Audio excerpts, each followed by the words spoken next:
Yeah, everybody please be seated.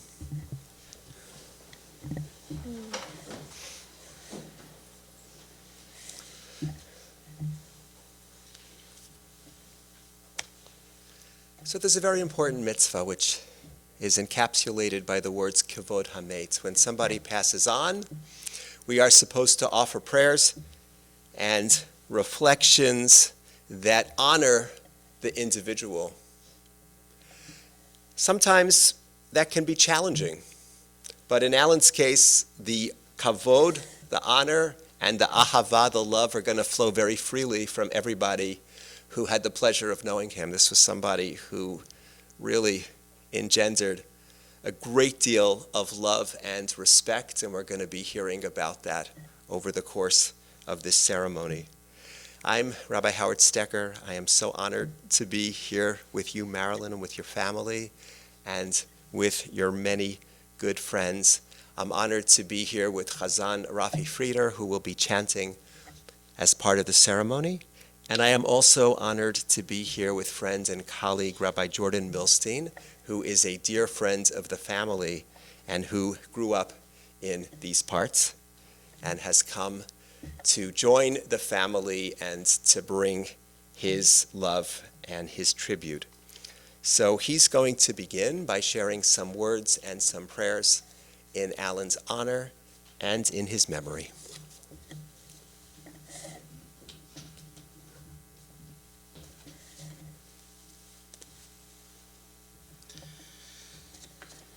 Thank you, Rabbi Stecker. Just looking out here is really something that is hard to imagine, hard to behold, and yet at the same time, looking at all of you, I feel at home because we grew up together. And actually, my name is Jordan Milstein, and yes, I am a rabbi, but I'm really here as a friend of Michael's, friend of the family's, and actually I'm representing a group of seven friends from Great Neck who grew up together and shared so much over the years, going all the way back. I mean, John Hawk is here, and there's John, and you go back to when you were little boys living next door to each other, most of us back to high school. And we're here, of course, to offer our condolences and to support you, Michael, and Marilyn and Debbie and your whole family at this time. But at the same time, we're here to say farewell. So we're here in our own right to say farewell to the man whom we called way back Dr. Gobi. That was his nickname. Actually, we all had nicknames for each other. We still do. And, of course, we then naturally gave each other's parents nicknames as well. So Dr. Goldberg, Dr. Gobi. Because Michael was Gobi, he also has other nicknames. Well, I could explain that later if you want to ask. But it's really, by giving Dr. Goldberg a nickname, it was a way for us to say that he was an important part of our lives together. He was on our map as teenagers way back then. And he really was. I mean, I lived on Oxford Boulevard, all the way down near Station Road, for those of you who are from Great Neck, which I imagine are quite a few. And then all the way on the other side of Oxford Boulevard, near Woolies Lane, near Middle Neck Road, there were these two houses right next to each other. One was the Hawk residence, and the other was the Goldberg residence. And I remember when I first used to come over to visit, we'd play in the yard, stickball, other things. How would I know the difference? Well, by looking at the houses, the Goldberg residence had two doors because there was the door for the house, and then there was the door for Dr. Goldberg Dr. Goby's office that was right there in the house. And John really has the best memory of all of this because he was right next door and they spent so much time together. He practically lived in the Goldberg house half the time. But when you were over at their house, any of us, we had to make sure that, we were boys, so we made noise, we made a racket. But we had to be quiet, right, because there were patients that were right next door, right over there. And kind of thinking about that door, there's one door there between the house and the office, and it felt like, and this is what John said, like it was the Holy of Holies, right? This special inner sanctum, right? And that, we couldn't go in there, but we knew really special and important stuff went in there. And then every so often, Dr. Goby would emerge from there, wearing his white, coat as a doctor, kind of like the high priest of podiatry, right? Coming out, and we'd be there, kind of, and he'd come, he's quiet, he'd come out, and kind of he looked like he had a serious demeanor, and he would greet us, and then either right away by using some sort of nickname for us or just simply within a few words, there would be this like little dry wisecrack that he would kind of say, and you'd kind of hesitate there, and then you'd see this kind of wry smile come out on his face, and he would laugh, and then we would laugh, and that was like a signal to us, of course, that we knew this was our home as well, and that we were welcome. And that's the thing, the door. Oh, there's Pete is here too, I didn't see. So Pete Friedman is here as well, part of our group in Great Neck. The door to the Goldberg home was always open. And it was really a great place to hang out. When you came, you'd be greeted enthusiastically by Kippy. Kippy was, the Goldberg dog, and Allan, he just really loved the dog. We all did. And you get to have one of Maryland's famous serendipity bars, which were just the best thing ever. And there was the ping pong table in the basement and the cable TV with all the channels that Debbie, you got for them, all the channels. But most of all, there was Marilyn with her big personality and warm hug, and Dr. Goby, much quieter, more low-key, but kind, gentle, and sweet. Like those wonderful serendipity bars that Marilyn made, and of course Allan really loved because he had a sweet tooth as well. And that spelled home, right? The kind of home that was filled with the kind of love that was so strong that it embraced all of us who came inside. I miss those days. I think we all do. Thank you, Dr. Goby, Dr. Allan Howard Goldberg, for being such a big part of it. We say, Zecher Tzadik Livracha, may the memory of the righteous be for a blessing. And now we're going to begin our service proper with these words from Psalm 16. Shiviti Adonai lenegdi tamid, ki mimini balemot. I have set the eternal always before me. God is at my side, I shall not be shaken. Therefore does my heart exult and my soul rejoice. My being is secure, for you will not abandon me in death, nor let the souls of your faithful ones see destruction. You show me the path of life. Your presence brings fullness of joy. Enduring comfort is your gift. In Judaism, we have a sense that someone who lives a righteous life, and Dr. Goldberg, he was a righteous man. He lived life in an upright way. He took care of his family. He was respectful to everyone. He had honor and dignity and integrity. And when someone lives a life like this, we say that they have a place in the world to come. And here in the words of Psalm 15, the metaphor is a place in God's house. Adonai mi agorbo alecha mi ishkon behar kodshecha. Adonai, who may abide in your house, who may dwell in your holy mountain?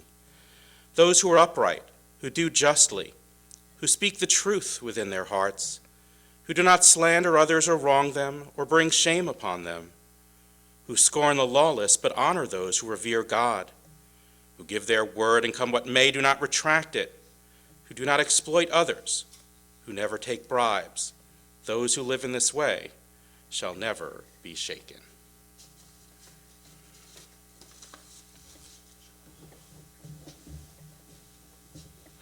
Yishar Koach. And now Chazan Frieder is going to chant the 23rd Psalm, which speaks of going through a place of darkness, but continuing and emerging into life. Psalm 23.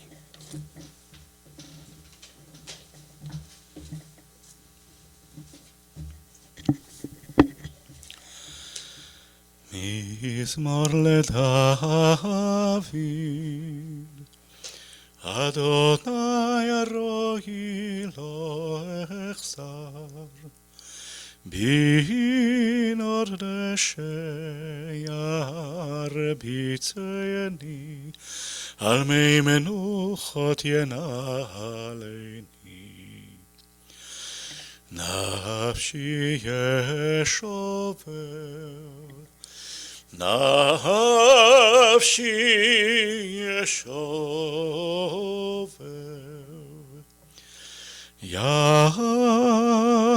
יברכני במעגלי צדק, למען שמו. גם כי אלך בגיא צל מוות, לא ירא רע, כי אתה עמדי. שבטך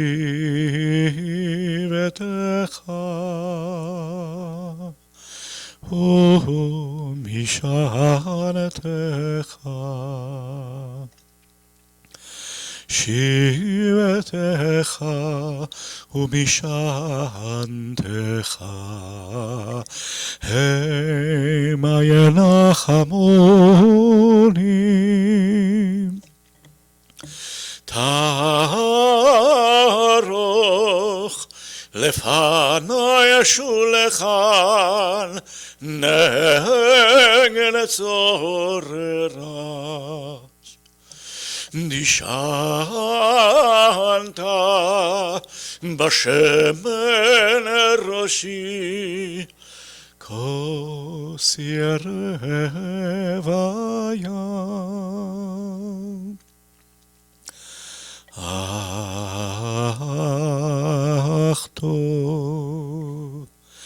אך טוב החסד ירדפוני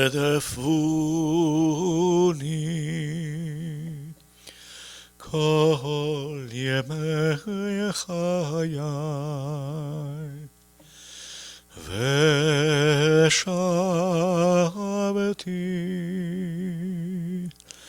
ושבתי בבית אדוני, ושבתי בבית אדוני לאורך ימים.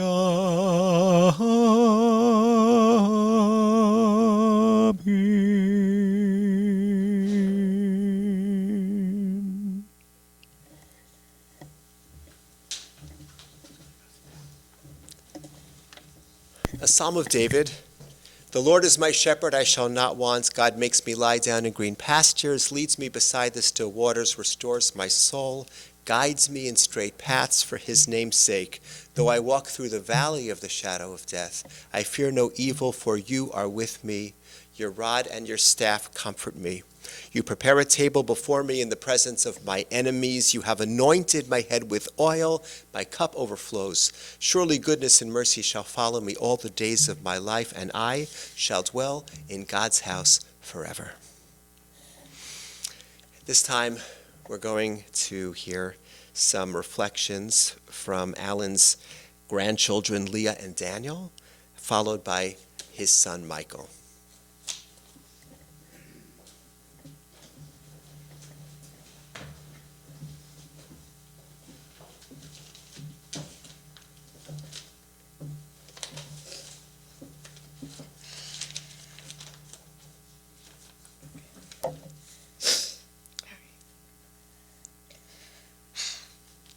Some of my favorite memories of Pop revolve around our meals. He was always enthusiastic about dessert, and we would share Raisinets and Twizzlers at all of Nana's plays at the temple. It was really special to celebrate with our family this past June at Peter Luger for one of his favorite meals. He always loved Nana's cooking at every holiday they hosted us for, but he loved the Joyva candies, the serendipity bars, and the sherbet a little extra.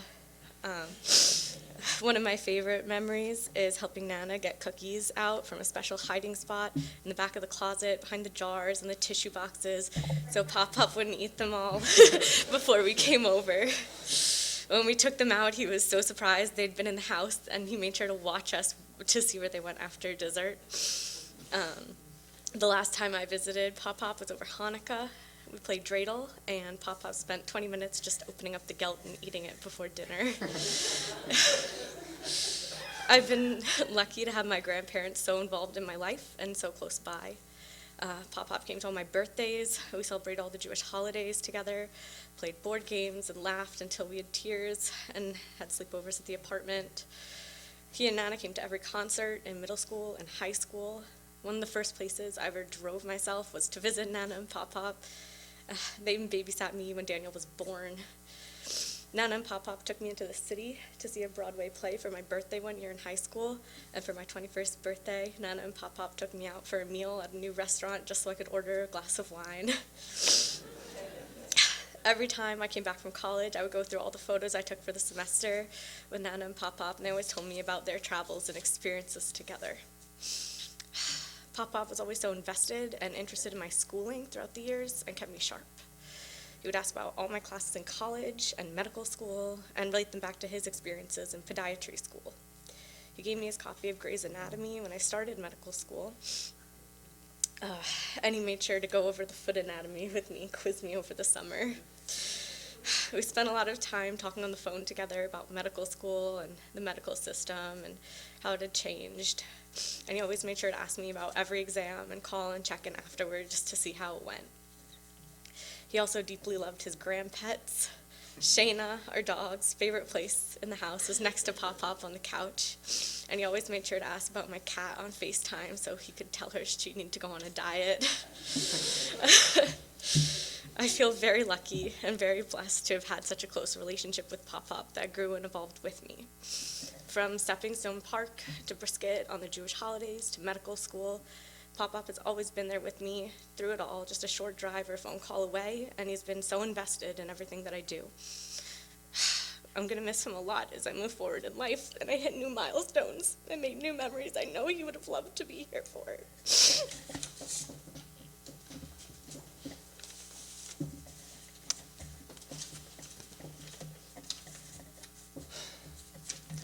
I feel so incredibly lucky that I was able to grow up throughout my whole childhood and my young adulthood with my grandfather both nearby and as an active member of my life. My grandfather, Allan, really embodied kindness, and from a young age, I appreciated his gentle nature, sense of humor. I loved to hear him laugh. I remember sitting in his lap as he read the children's book Strega Nona to me.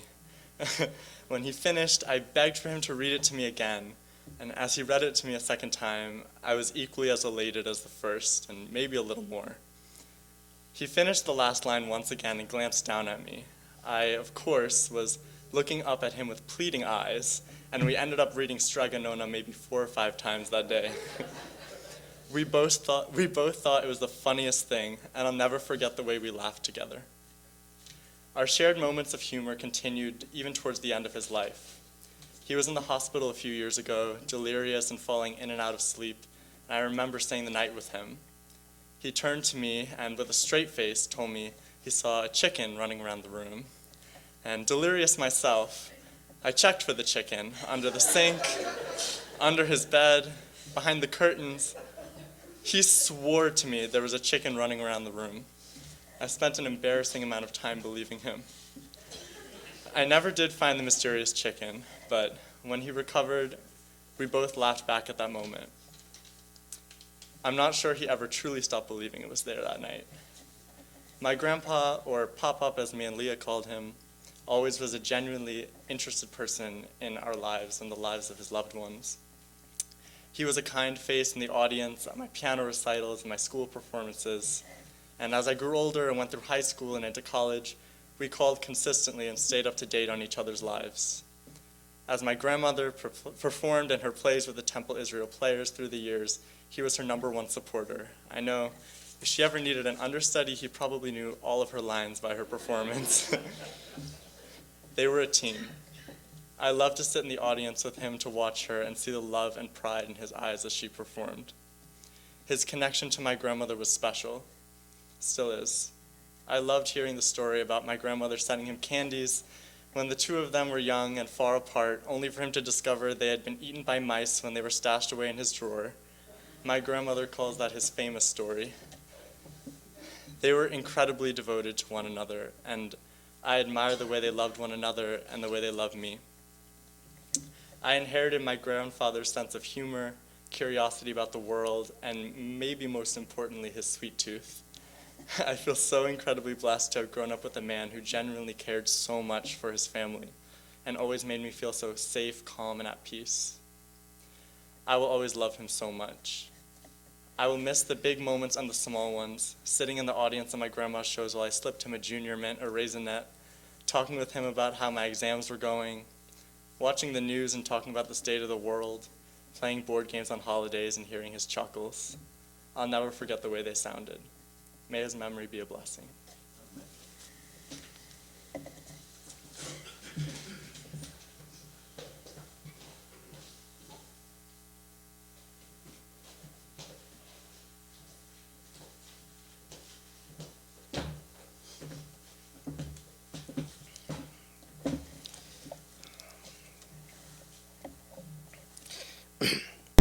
Is this on? Yes? Okay. So I want to thank everyone who's here in the chapel as well as hopefully on video streaming. I know my mother and our family greatly appreciate the love and support you've shown with us over the years, and especially in recent months when my father was ill, and especially those of you who took incredible care of my mother when my sister and I couldn't really be there from a distance, and took unbelievable care schlepping her and feeding her and supporting her in so many ways. Thank you so much. Maya Angelou wrote, "A great soul serves everyone all the time. A great soul never dies. It brings us together again and again." My father was a mensch. We're blessed to have had him here for almost 94 years. He was a gentle soul, an honorable, humble man with a big heart, warm smile, joyful sense of humor. Like his father Herman, who was a successful attorney in New York City, he was dedicated to his family and patience, honored his commitments, and was obsessively early to every single appointment. Dad was born in New York City to Rose and Herman Goldberg, who had immigrated from Warsaw, Poland as young children. He and his younger sister Elaine grew up in the Bronx. He loved going to Camp Mohican, started at age 7. He then became a counselor, and he made friends that connected him throughout his life.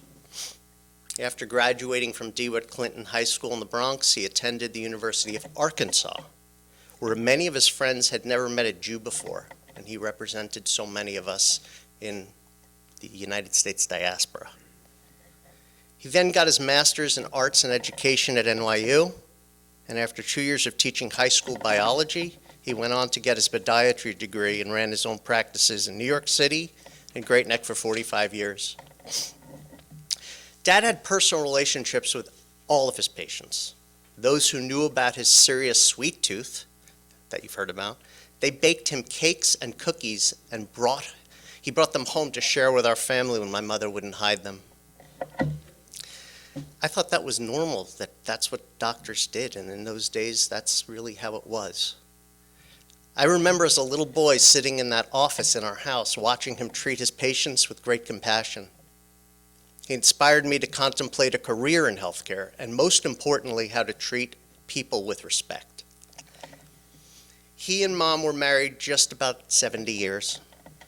While working for his father as a legal assistant, his parents arranged for the two of them to meet my mother, to meet my father at the Briarcliff Country Club in Westchester, soon after they were married.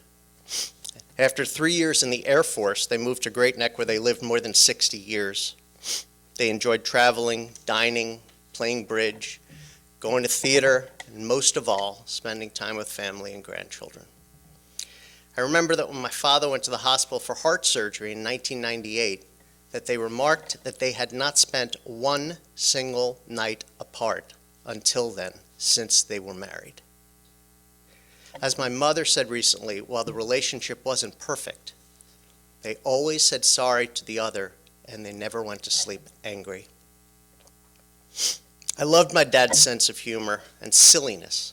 My favorite photos are of him with me and also with my children and niece and nephew making silly faces, wearing silly hats at the circus, and just being present in the joy of living. He had many nicknames, as we've heard through the years, including, for those of you online, Yucca-Puck, Dr. Doodle-Eedle, Pop-Pop, and the list goes on. They were all signs of affection and being part of the community. Often, I think of him when I connect with others via humor or when I see my children do the same. That has been something that's been passed about the joy of life. He has had a fierce sense of responsibility and self-reliance. After Debbie moved to North Carolina some 20 years ago, he drove 12 hours with Marilyn to visit the family in North Carolina in one day, waking up at 3 a.m., several times a year, well into his 80s. And following his near-fatal illness 4 years ago in 2018, he actually resumed driving safely for another 2 years after nearly passing away. His determination was second to none. His final months were challenging after his fall this past October. My mother spent 8 hours, 7 days a week with him at the rehabilitation center, making sure that his every need was met and they could share as much time together as possible. Despite his physical challenges of the recent months, his cognition remained quite remarkable for someone in his condition. And most of the time, he looked forward to getting to see Mom, getting to his mail, video calls with family, joking with the staff that cared for him, and of course, never missing dessert or the chance to have sweets that people would share with him. Dad said he never wanted to be a burden. The hardest times for him when he couldn't do things for himself. However, as I told him many times, it was never a burden for those of us who loved him to assist him. It was, in fact, a blessing. He lived a life that taught us lessons. He lived his values in a quiet, humble way, far from the loudest in the room, yet always made an impression. My sister Debbie asked me to read this poem which Dad might have written to us to reflect upon. It's by Emily Dickinson. He was not a poet, but he certainly would have said these words. And if I go while you're still here, know that I live on, vibrating to a different measure, behind a thin veil you cannot see through. You will not see me. So you must have faith. I wait for the time when we can soar together again, both aware of each other. Until then, live your life to the fullest, and when you need me, just whisper my name in your heart. I will be there.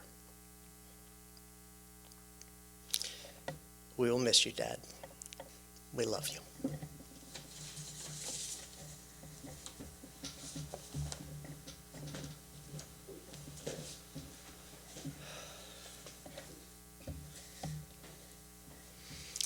So Yishar Koach, I wish strength to those who spoke and to those who did not speak, all of us who are here and coming to terms with this loss. I'm going to share a few thoughts, and I'll begin by offering condolences, of course, to Marilyn and to Deborah and Don, to Michael and Jenny, to Lauren and Jonathan, Leah and Daniel. And I want to recognize the memory of Allan's sister, Elaine, and the members of the family, your presence here today. So when I think of Allan, a number of words come to my mind, and you can't describe Allan without recourse to a few Yiddish expressions. So in addition to being dedicated and loving, a total mensch, and also a gute neshama, just a good soul through and through. He had a beautiful childhood, came from a loving home. He had a wonderful education, leading up to and including a degree in podiatry, served his country in the Air Force. Everybody loved him. Allan's patients loved him because he really provided not just physical care, but also a genuine, all-encompassing concern. And when he retired, a number of his patients were not ready for him to retire, and he continued to offer consultation. And he also got himself up early to visit a number of nursing homes each and every day and to do the rounds and to provide whatever care he could. He was an incredibly loving and proud father and grandfather. The word reserved has been used to describe Allan. I found him that way as well, but when he was talking about his family, he was very happy to share. And he shared with an incredible amount of pride and love. And Marilyn, Allan absolutely adored you. And when I was with the two of you, I was just so struck by how warm and humane and human your relationship was. You were inspiring in the love that you have for each other, a love that will never go away. And I was reminiscing with Rabbi Schweber about how during rehearsals for the Temple Israel Players, which Marilyn participated in with such gusto for so many years, Allan would sit during rehearsals. He was very dutiful. Occasionally he would bring a book. But when you were on stage, Marilyn, his eyes lit up, and he got such nachas watching you. And you told me that he would help you with your lines off stage, and he got such incredible pleasure. And I have to say, what an amazing gift that your children and grandchildren would have seen that and noted it and understand what it means for one human being to have such incredible high regard for another as the two of you had and have for each other. Allan had multiple health challenges in these past years, as we know, but he wanted to live. He wanted to live so badly, as Michael shared with us. And so he went on to live above and beyond what might have been expected given the medical realities of his situation. In a few days, it's going to be Purim. We're going to be reading the story of Mordechai and Esther. Let's just say Esther was on stage, Mordechai was backstage. And there are many, many moments that the Bible describes that Mordechai would do what he did yom yom. He would walk by the king's palace yom yom, day after day. He would consider what was going on with the possible fate of his people yom yom, day after day. There is a sense that we human beings, if we are fortunate, have marquee moments where we just do something that's amazing on a particular day and everybody notes it. But arguably, the greatest accomplishments that any of us have are the ones that we do yom yom, the ones that we do day after day. And in this, Allan really excelled. Yom Yom, day after day, he took care of his patients. Yom Yom, day after day, he offered support and love and pride to his family. And for the last several years, Yom Yom, day after day, he fought to hold on to his life. And why wouldn't he? He loved his family and he adored his Queen Esther, whom he had the privilege of being married to for almost 70 years. His dedication, his decency, and above all, his love continue to lift us all up. And I pray for his family, especially, that you will feel his love and his inspiration each and every day. Yehi zichro baruch, may his memory and his legacy be a source of blessing to everybody who loves him. Amen. Family has asked me to announce that Shiva is going to be observed at Temple Israel in the blue room. So that's, you go up to the second floor and you go to the room that's blue, and the Goldberg family will be there today between 4 and 8 p.m., tomorrow and Tuesday from 1 to 5 and 7 to 9 p.m., and Minyan will be held there each evening at 8 p.m. And the burial is going to take place in Saddlebrook, New Jersey. I'm going to ask everybody to rise as we conclude this ceremony with the chanting of El Malei Rachamim.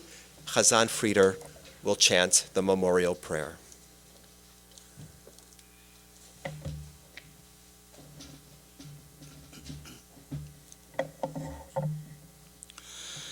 אל מלא רחמים, שוכן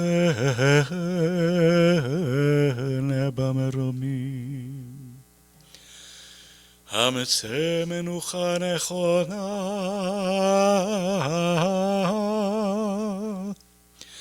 תחת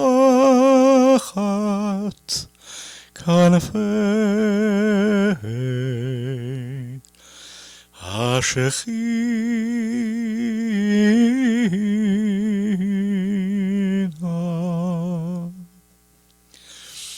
במעלות קדושים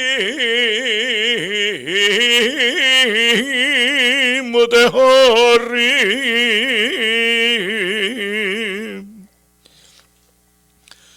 כזוהר הרקיע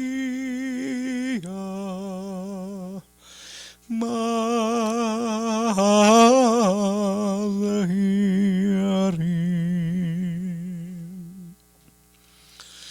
לנשמת רב חיאל חנוך בן חיים ורחל שהלך לעולמו בגן עדן, תהא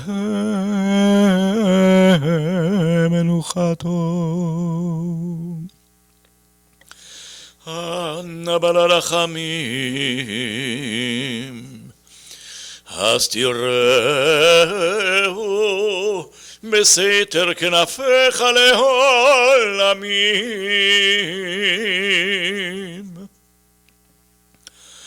וצרור בצרור החיים את נשמתו. אדוני הוא נחלתו, וינוח בשלום על משכבו, ונאמר אמן.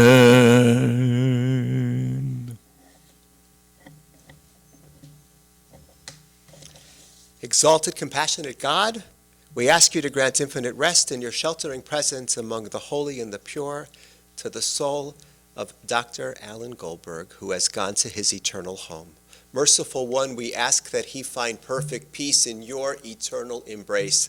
May his soul be bound up in the bonds of life. May he rest in peace. And we say together, Amen. Amen.